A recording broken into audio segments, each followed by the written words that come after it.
না, আমি তাকে চিনতাম না, সে আমার বাবার অফিসের কলিগ ছিল। তার সাথে গেলা কেন?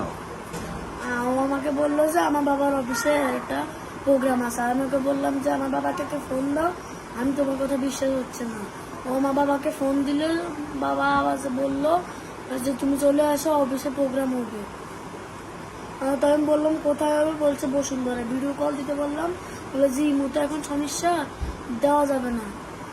তারপরে আমি গেলাম ওনার সাথে, উনি আমাকে সায়দাবাদ নিয়ে গেলেন। সায়দাবাদ থেকে শনি আখড়া হিমালয় কাউন্টারে গেলাম আমরা।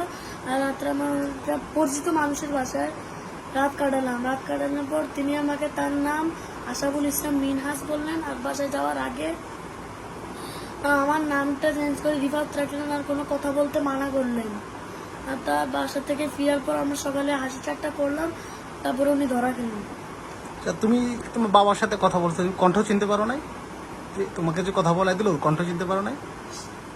কণ্ঠ আমার বাবার মতো ছিল। বাবার মতো ছিল? তোমাকে কি খাওয়া দাওয়া করাইছে যতক্ষণ ছিল সাথে? খাওয়া দাওয়া করাইছি। তুমি কি একবার বুঝতে পারো না যে তোমাকে কিডন্যাপ করছে? আমি বুঝতে পারছি যখন আমার ভাইটা এসে ধরার পর, তাকে মারধর করার পর বুঝতে পারছি। তখন বুঝতে পারছো? তখন তোমার অনুভূতিটা কেমন হয়েছে? ভয় পাইছিলা? তখন আমি ভাবছিলাম এর কারণে আমার মা বাবা এত কাঁদলো, এর মতো মানুষের বাসায় রাখা উচিত না। তারপর মারছো তাকে? আমার তো কিছু করতে দেয় না। মারতে দেখছো তাকে?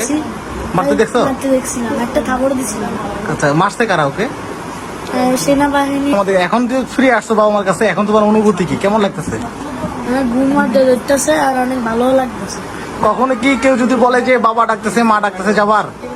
আর আমি বলো ছেলেটা আমার এলাকারই সম্ভবত, কিন্তু আসলে ছেলেটার সাথে আমার 20 বছর আগে থেকে দেখা নাই। সেখানে আমার এখানে আসছে একবার চাকরির জন্য, আমি চাকরি দিচ্ছি, এরপরে তার সাথে দেখা নেই। 2-1 দিনও দেখা হয়েছে, এরপরে চাকরিতে আসে না, দেখিও না, তার সাথে কোনো যোগাযোগ নেই। এখন এইভাবে যে কাজ করব আমার এটা কল্পনা হচ্ছিল না।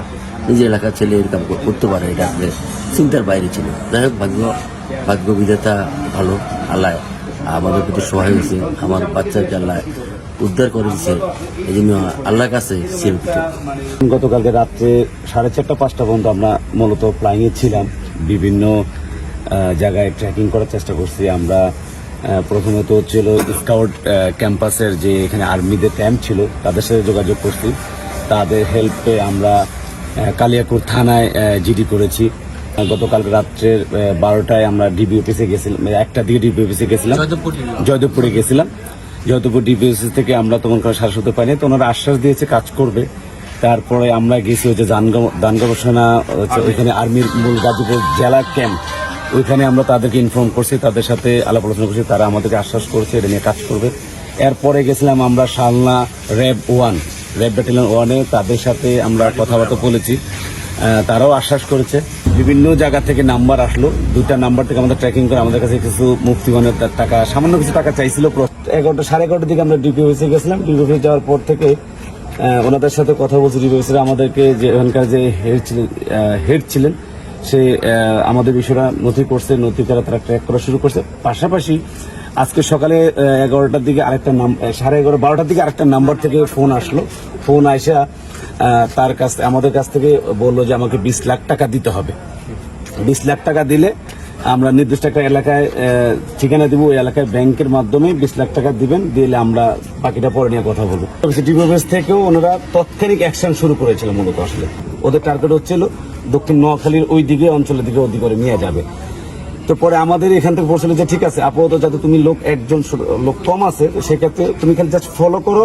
সেই ফলো করলে প্রয়োজন যদি ওরা গাড়িতে ওঠে, যে গাড়ি তুমিও টিকিট কাটে ওই গাড়িতে উঠবা, তুমি অবস্থা তাদের পিছুতে থাকো। আচ্ছা, পাশাপাশি ও করছে কি আরো কিছু লোকজন জড়া করাতে যখন একটু বুঝতে পারছে যে লোকের একটু হালকা সম্ভাবনা বাড়তেছে, তখন করছে কি ওইখান থেকে একটু সাইড করে নেওয়ার জন্য চেষ্টা করছে।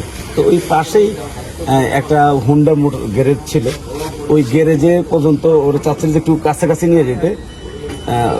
গ্যারেজ আর হচ্ছে কাউন্টারটা একটু কাছে, মানে একটু দূরত্ব আছে, ওরা নিয়ে যাচ্ছে। তখন করছে কি আমাদের একজন যে লোকটাকে আমরা প্রথমবারে পাঠাইছি, সে করছে কি আইডেন্টিফাই করছে যে লোক, পরে ও ছেলেটাকে জড়াই ধরছে। ছেলেদের জড়াই দিয়ে বলতেছে এই কিডন্যাপার আমার ভাইকে নিয়ে যাচ্ছে।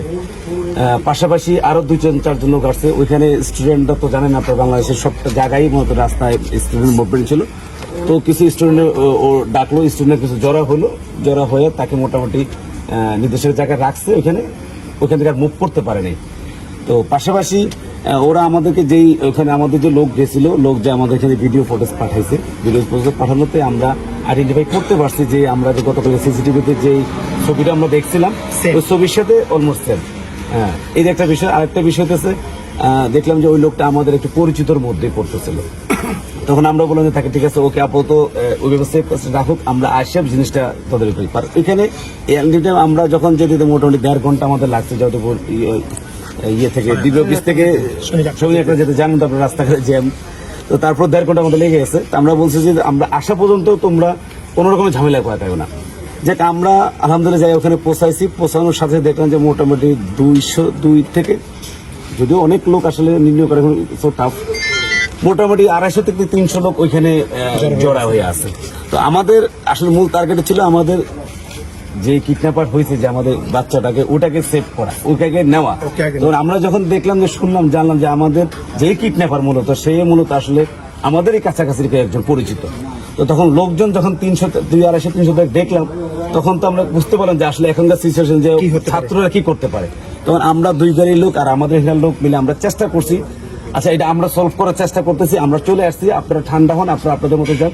বাট আসলে স্টুডেন্ট তো, ওদের তো রক্ত গরম, তো হয়তো হালকা পাতলা কিছু মাইট্রে পড়ছে। মানে সেটা হচ্ছে একটা হুন্ডা গ্যারেজের ভিতরে, এখানে তো জায়গা বেশি একটা না, লোকজন বেশি মুভ করতে পারতেছে না। তা